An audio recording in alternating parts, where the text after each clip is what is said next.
ఈరోజు ఫిబ్రవరి 14, 2026 Valentine's day. ప్రపంచమంతా ప్రేమతో నిండిపోయింది. అమెరికాలో రికార్డ్ స్పెండింగ్ $29.1 బిలియన్, సుమారు 2.4 లక్షల కోట్ల రూపాయలు. సగటున ఒక్కరు $200 అంటే 17,000 రూపాయలు ఖర్చు చేస్తున్నారు. ఫ్లవర్స్, చాక్లెట్స్, జ్యువెలరీ, డిన్నర్స్ అంతా ప్రేమ కోసమే. కానీ ఈ ప్రేమ వెనక ఎన్నో భావోద్వేగాలు. కొందరు హార్ట్ షేప్డ్ పిజ్జాలు, రొమాంటిక్ డిన్నర్స్తో ఆనందిస్తున్నారు. కొందరు బడ్జెట్ టైట్ అయినందుకు బాధపడుతున్నారు. కొందరు డెప్టులోకి వెళుతున్నారు. సెలబ్రిటీలు కూడా ప్రేమలో మునిగిపోయారు. నికోల్ కిడ్మన్ గ్యాలంటైన్స్ చెప్పారు.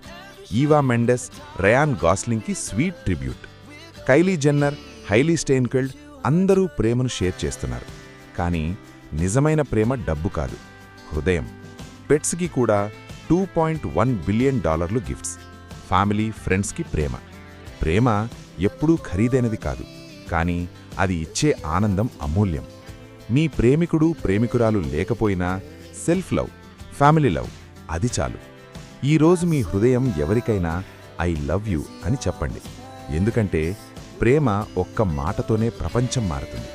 Happy Valentine's day. మీరేమంటారు? ఈరోజు మీ ప్రేమ ఎలా సెలబ్రేట్ చేస్తున్నారు? కామెంట్లో చెప్పండి. లైక్ చేయండి, షేర్ చేయండి.